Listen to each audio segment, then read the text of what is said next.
Kamu tahu kenapa iblis paling takut waktu kamu kasih persembahan? Karena setiap rupiah yang kamu lepaskan adalah deklarasi perang terhadap sistem kegelapan yang ingin mengendalikan hidupmu. Ini bukan cerita soal berkat finansial. Ini cerita soal siapa yang berkuasa atas tahtamu.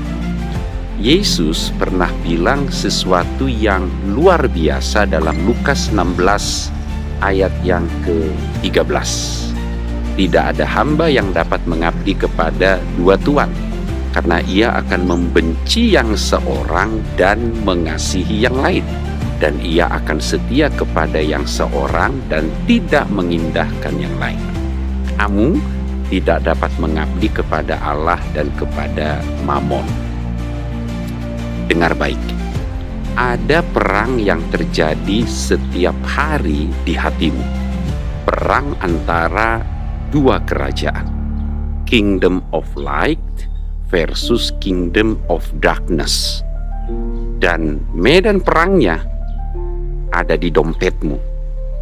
Setiap kali kamu memberi persembahan, kamu sedang menaklukkan wilayah yang dulunya dikuasai ketakutan, keserakahan, dan kecintaan kepada materi. Kamu sedang bilang, Mamon, kamu bukan rajaku. Yesus adalah rajaku. Dan tahukah kamu apa yang terjadi ketika kamu tunduk kepada raja yang benar? Seluruh sistem ekonomi sorga beroperasi dalam hidupmu.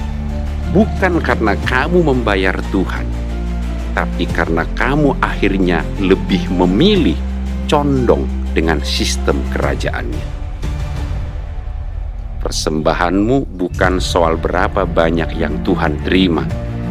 Tuhan gak butuh duit saudara, tapi soal berapa banyak tanah atau area dalam dirimu yang kamu rebut kembali dari musuh.